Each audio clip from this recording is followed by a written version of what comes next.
আজ ধলাই জেলা সফরে গেলেন মৎস্যমন্ত্রী সুধাংশু দাস এবং সেখানে গিয়ে তিনি কমলপুর মহকুমা বিভিন্ন হেচারি ফিশ সেন্টারগুলি পরিদর্শন করে হেচারি মালিকদের সঙ্গে বিভিন্ন বিষয় নিয়ে কথা বলেন, খোঁজ খবর নেন।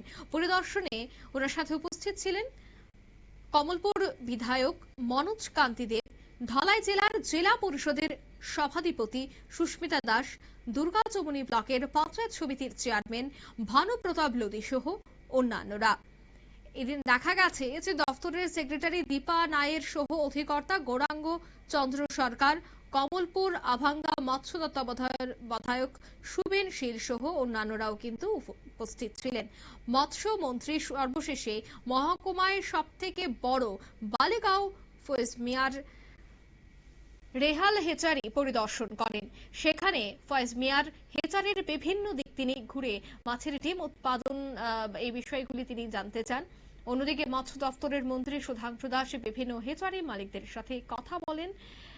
বিশেষ করে রেহান হেচারি মালিক ফয়েজ মিয়ার ভূয়সী প্রশংসাও করতে দেখা গেল এদিন রাজ্যের মৎস্য দপ্তরের মন্ত্রী সুধাংশু দাসকে। তিনি এই পরিদর্শনে কি বলছেন শোনাবো। দিনের সফরকালে আমরা এই জেলার বিভিন্ন প্রোগ্রেসিভ ফার্মার, আমাদের ডিপার্টমেন্টের ফার্ম যেগুলি রয়েছে, ফিশারি বা আমাদের বিভিন্ন লাইভস্টক ফার্ম, এগুলো আমরা ভিজিট করছি এবং আগামীকালকে আমাদের রিভিউ মিটিং রয়েছে আমার সাথে। তো আমাদের এই ভিজিটের মূল উদ্দেশ্য হচ্ছে আমাদের রাজ্য বা এই জেলার যারা প্রোগ্রেসিভ ফার্মার আছেন তাদের ফার্ম ভিজিট করা, তারা কি কি সমস্যা ফেস করছেন, তারা কিভাবে উন্নতি করছেন, এই সব কিছু বিষয় সম্পর্কে জানা এবং তাদেরকে ডিপার্টমেন্টাল সমস্ত support like scientific support, technical support বা ফিনান্সিয়াল সাপোর্ট সবকিছু আমরা তাদেরকে যাতে দিতে পারি, এই জন্য আমরা ভিজিটে বেরিয়েছি। তো আজকে আমরা এখন কমলপুরে রয়েছি বর্তমানে। ফয়েজ মিয়া এখানকার যিনি একজন প্রোগ্রেসিভ ফিশ ফার্মার, ওনার ফার্ম আমরা ভিজিট করেছি।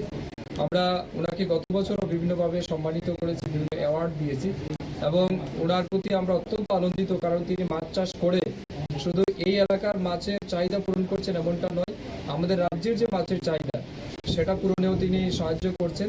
তার সাথে সাথে পরিশ্রম এবং আত্মত্যাগ করে বা নিষ্ঠার সহিত কিভাবে নিজেকে প্রতিষ্ঠিত করা যায় সমাজে, তার অন্যতম উদাহরণ কিন্তু আমাদের ফয়েজ মিয়া, যার বার্ষিক আয় আমরা জানতে পেরেছি প্রায় 20 থেকে 25 লাখ টাকা পর্যন্ত ওনার ইয়ারলি ইনকাম আছে। তো আমি মনে করি ত্রিপুরা রাজ্যের মধ্যে উনি একজন উদাহরণ হিসাবে আমাদের সামনে রয়েছেন, যে এগ্রি অ্যালাইড সেক্টরে বা মাছ চাষ করে কিভাবে দ্রুত নিজেকে স্বনির্ভর করা যায়, আত্মনির্ভর তৈরি করা যায়, সেটা কিন্তু তিনি প্রমাণ করেছেন। তো আমরা ওনাকে অনেক ধন্যবাদ, শুভেচ্ছা জানাচ্ছি। আমরা ভিজিট করেছি, আমরা অত্যন্ত আনন্দিত। আমার সাথে স্থানীয় বিধায়ক তথা রাজ্য বিধানসভার মাননীয় বিধায়ক মনোজ দেব রয়েছেন, আমার সাথে এখানকার জেলা পরিষদের সভাধিপতি রয়েছেন, পঞ্চায়েত সমিতির চেয়ারম্যান, নগর পঞ্চায়েত। আপনারা শুনলেন মন্ত্রীর বক্তব্য। তিনি বললেন এই পরিদর্শনের মূল উদ্দেশ্য হচ্ছে যে কেমন রয়েছে চাষিরা এবং তাদের কোন ধরনের অসুবিধা হচ্ছে কিনা, সরকারি সাহায্য প্রদান করা থেকে শুরু করে সহায়তা সবটাই রাজ্য সরকার করবে। তবে আগামী দিনেও যেন চাষিরা, বিশেষ করে মাছ চাষিরা যেন এই বিষয় বা আগামী দিনে যেন তারা এই চাষে উদ্যোগ গ্রহণ করেন, সেই বিষয়টার দিকে মাথায় রেখেই রাজ্য সরকার কাজ করছে এবং আগামী দিনেও দপ্তরের পক্ষ থেকে একের পর এক উদ্যোগ গ্রহণ করা হবে বলে জানাচ্ছেন মৎস্যমন্ত্রী। নিয়ে নিচ্ছি ছোট্ট একটি বিজ্ঞাপন বিরতি, সঙ্গে থাকুন।